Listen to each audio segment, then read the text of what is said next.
You do it with your mind. You do it with your mind. You do it with your mind. You do it with your mind. You do it with your mind. You do it with your mind.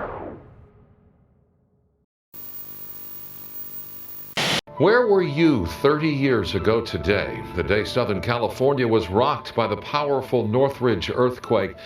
And you see all these people lined up. They are lined up for food and essential supplies. They have no water in their homes, no gas, no electricity. The iconic image broadcast to 95 million people across every television network. Down there on the ground is a white Ford Bronco. Dozens of police cars are in pursuit. O.J. Simpson in the back seat. One thing we have been noticing, again, it's a very slow pursuit, followed by numerous highway patrol vehicles. But because of the intensity, it seems like people have heard about what's going on. Kurt Cobain, the leader of one of rock's most gifted and promising bands, Nirvana, is dead, and this is the story as we know it so far. Cobain's body was found in a house in Seattle on Friday morning. He was dead of an apparently self-inflicted shotgun blast to the head. Police found what is said to be a suicide note at the scene, but have not yet divulged its contents. Nancy Kerrigan was making a comeback of sorts. Kerrigan was hit several times on the leg, around the knee, by what's being described as a club of some sort. Her assailant fled, but was later able to walk to the car that took her to the hospital for treatment, and this evening she was released from that hospital. It was 30 years ago that something truly amazing happened.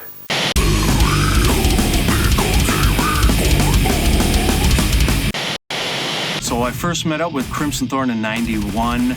And I believe I joined up with them 92, 93. So 1993 was when we originally signed with Atomic Records. At the time we were with Atomic Records, our first, signing of a record label. I think they paid for the recording and the CD pressing and all that stuff, so back in 1994, when myself and the boys from Crimson Thorn had written and rehearsed all of our material for the Unearthed album. We got material put together and we wanted to do a full-length album this time around. And we were really excited about that, so we practiced up, got things all ready to go. You'd call around to all the recording studios in town and basically they'd be like, oh yeah, I know how to record metal. We recorded and it was kind of a disaster, but we learned a lot about the recording process and just being humbled and working on patience and all those good attributes. I think we did that recording in 2 different studios. They were talking about like arena rock, which is completely mixed and recorded differently than death metal. Like I said, that was a disaster. They had never recorded this type of music. There was very few around who had. I mean, arena rock is it's a little bit smaller band trying to get a huge sound, like they're on top of a mountain and you're just hearing everything, coming across the land, and death metal is more like this huge sound compressed into a freight train that's hitting you and running you over. So it's a completely different mix, completely different way of recording.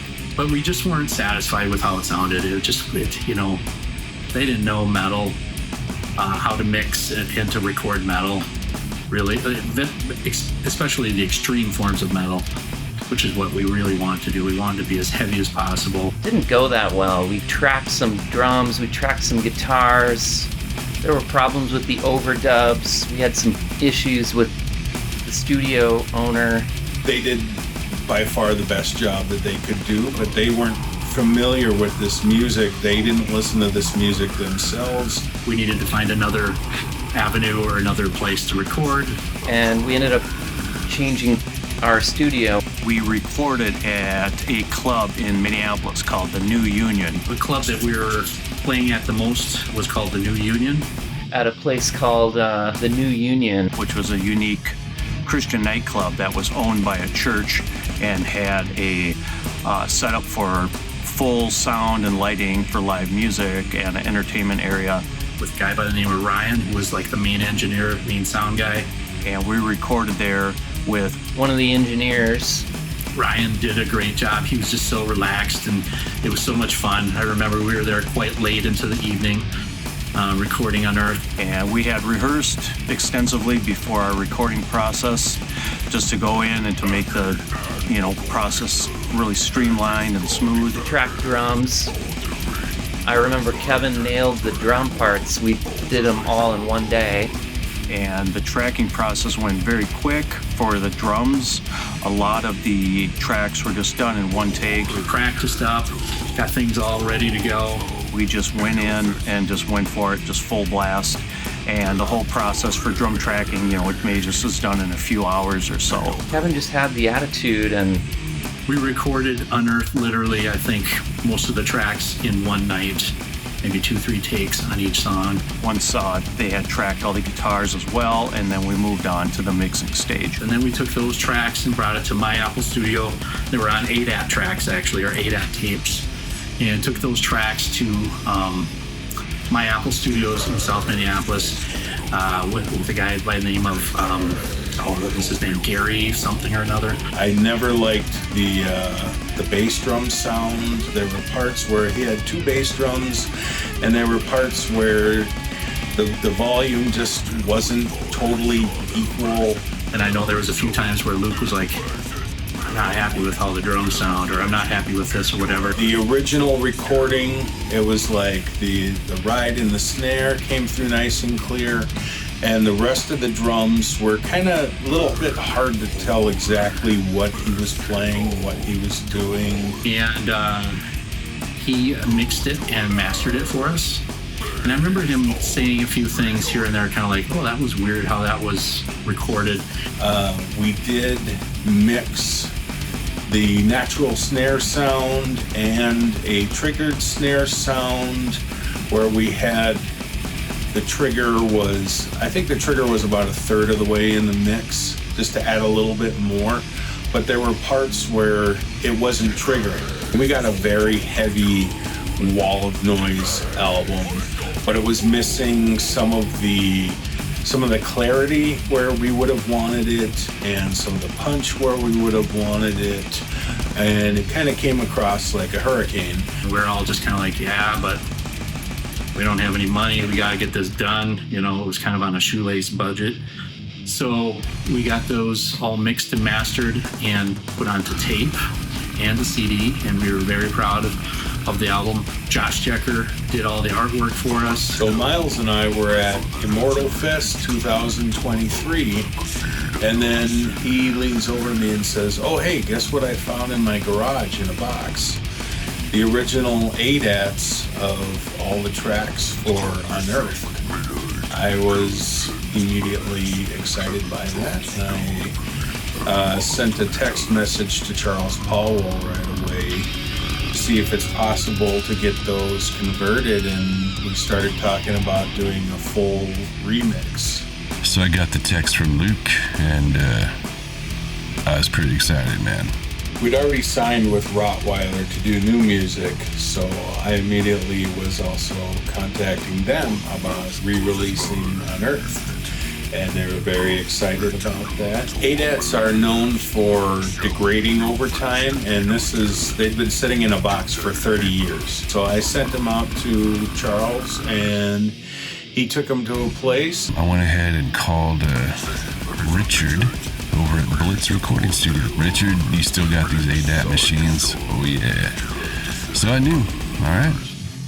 So I grabbed the 8-ats and I drove over to Blitz Recording.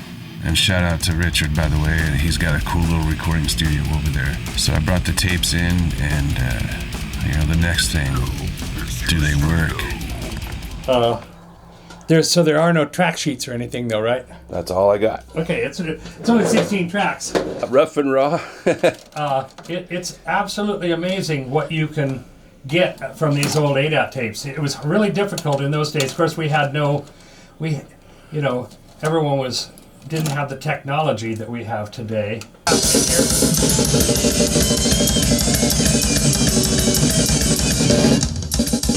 I hope there's 2 rhythm guitars. So it sounds to me like there's drum tracks on like about 8 or 9 tracks. Okay. 1, 2, 3, 4, 1 through 16. Yep. That's excellent. That's the bass, obviously.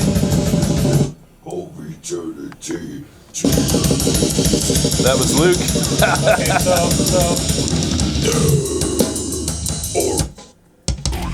Okay, Every single obstacle fell.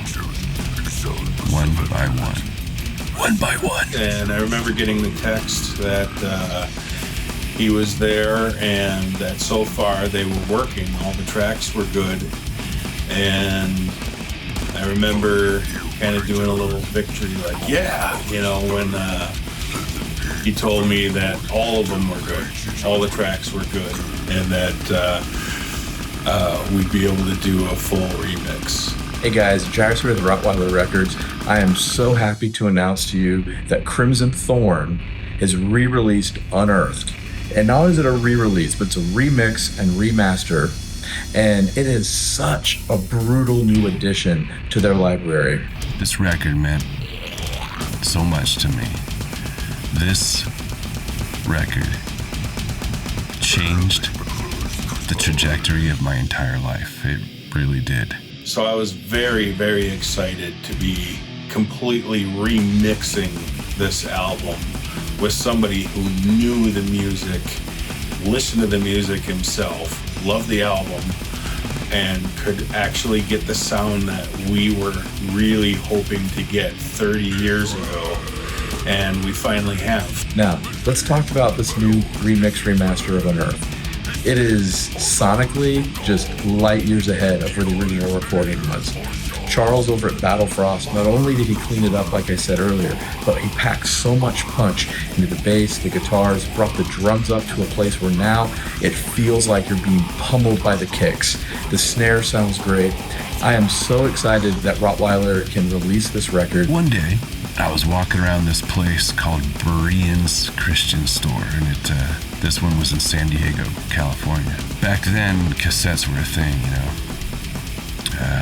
And I saw this cassette on a shelf with this brutal-looking artwork on it. I'm like, nah, there's no way. This couldn't be.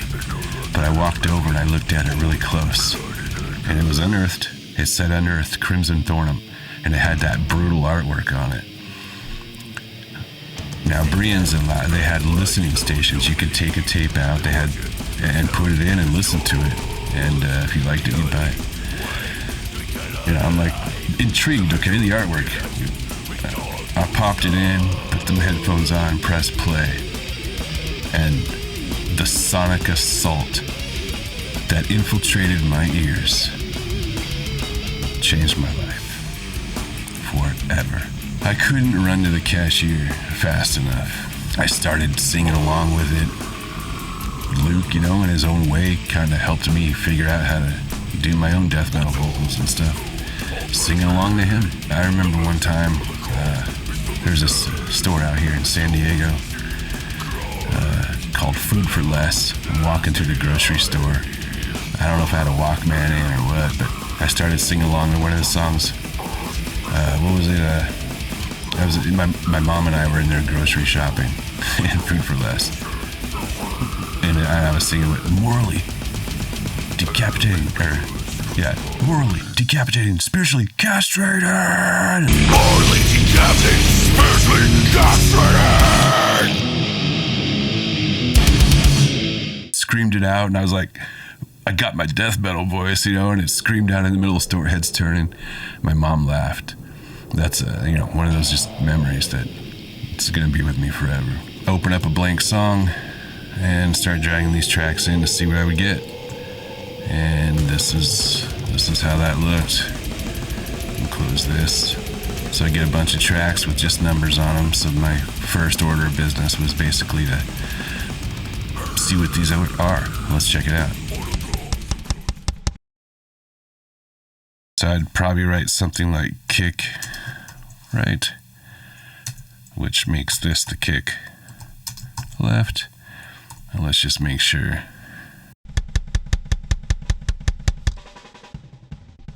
So I can go back and forth.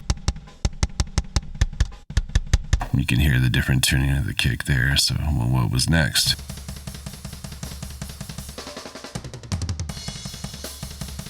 All right, so this was one of my limitations I came up against when I got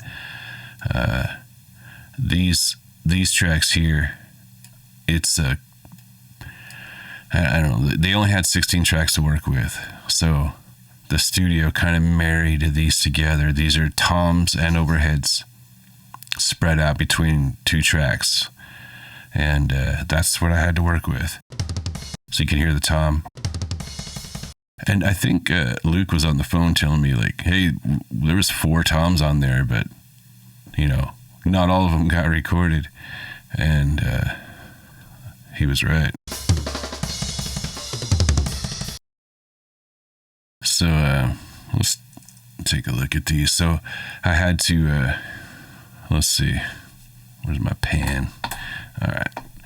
So I'd pan these out like this. I don't need to see all this stuff here. So I had some limitations. I couldn't separate the toms from the overheads. I had to work within those parameters. So there were some limitations, but for the most part, I got raw tracks. Let's see what this is. This is probably snare. Yeah, snare track on its own. Got a mono room track, so on and so forth. So I would go through. Yeah, I color code things. So I know all these are drums, so all drums are blue. This was guitar. Oops, nope, that's that mono room mic, so that would go blue. What's this? That's a guitar. That's electric guitars are always green. It's just the way it works, man. It's not gonna sound good if it's not green. What is this? This is a bunch of blank stuff except for way over here. Okay, it's a punch in. Lead guitars are this green. Yep. So we had more guitars, so these would be this green. I would just basically go and color code and name tracks and all that stuff. There's Luke. Oh yeah, that's another thing, man. Getting a clear bass out of this.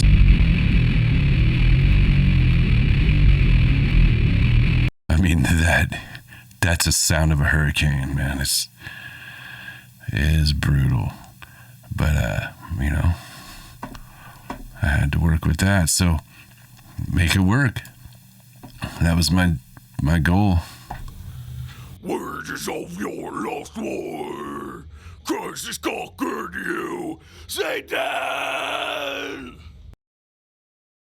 Man, what is this? This is insane. Let me get back to tracks. Okay, here we are. Your corpse will burn. Luke's just a beast, you know. Listen to that. You make this makes me laugh. I mean, remember, this is back in 93 when they recorded this. Released in 94, but tracked in 93. This was a young Luke, and he's doing this, man. Just raw emotion right on the mic. Just insane stuff. So this is how it all started, you know, the ADAT tapes to tracks, and then I would go and organize stuff, and I'd start mixing stuff. I was getting really, really psyched up to hear how it was going to turn out.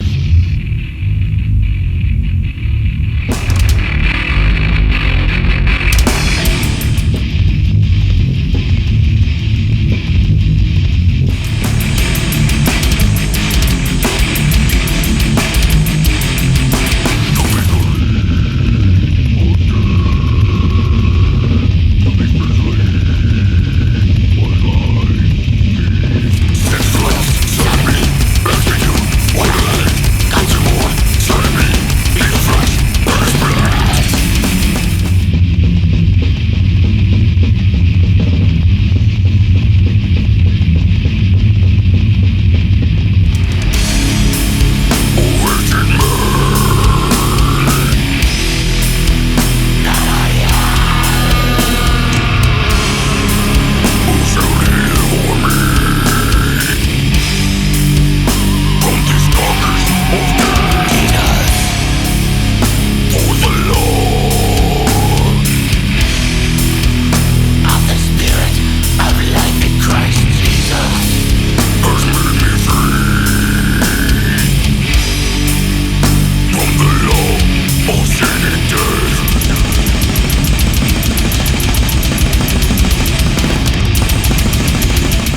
This is a brutal way to celebrate one of the most legendary Christian death metal bands that we've ever seen. So with this new mix, I'm really happy with the guitars, the bass, the vocals.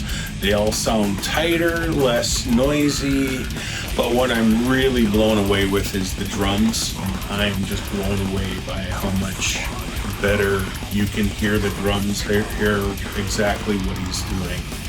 It's just awesome. I got the call, and I'm glad I got it because I'm able to put my hands on these faders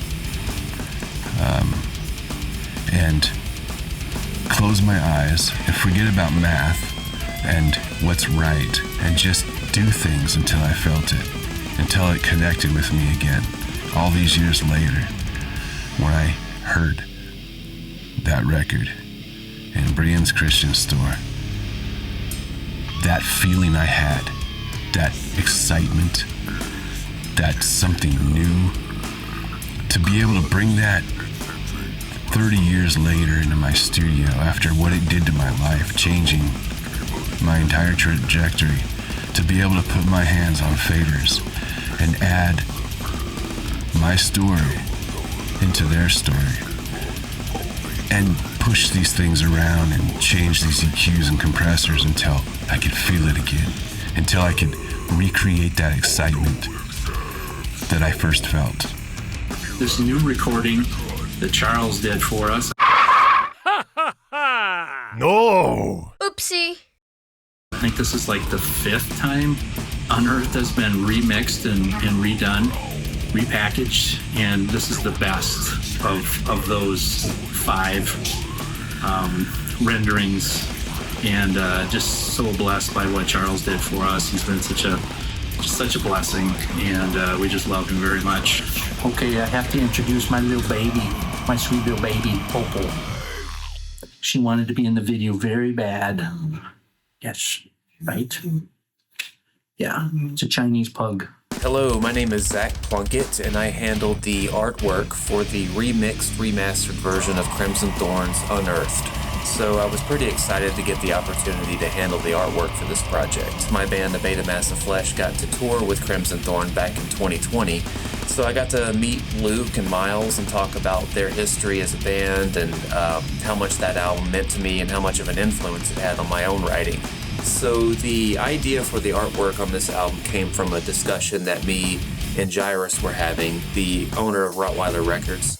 He was helping assemble and put this release together, and really liked an old t-shirt design from Crimson Thorn, which basically had a hand kind of coming out of the ground.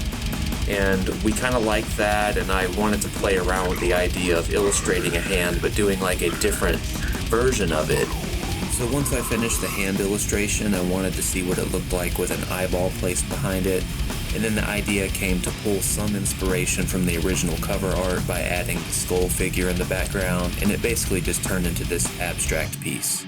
So I had a lot of fun working on this, and I was thrilled to be a part of the creative process, and that Luke and the band liked the artwork as well, and that it ended up being the official cover. So being so driven to write, record, play this powerful, powerful music, for me, it's just natural to also have the lyrics be about the most powerful thing in my life, and that's God. The reason we do what we do is to give glory and honor to the Lord because of what he's done. I feel really called to spread the gospel of Jesus Christ through this style of music is because many people, especially in the metal community, have been made to feel that God hates them, that God does not love them, that God just, all he does is disapprove of them.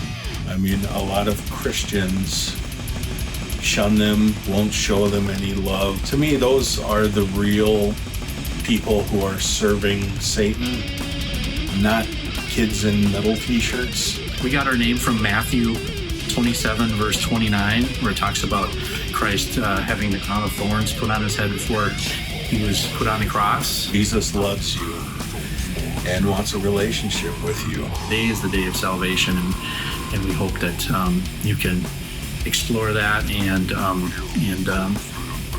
take Jesus as your Savior. I'm screaming for joy. I'm growling for joy. I'm excited. ABCs of salvation: admit or acknowledge that you're a sinner. B's believe on what Christ did on the cross and what Christ did for us. And C, confess him to somebody else or confess him as Lord in your life. I really hope you enjoy this whole remix and remaster. And we are working on some new material, so keep your eyes open for that. God bless.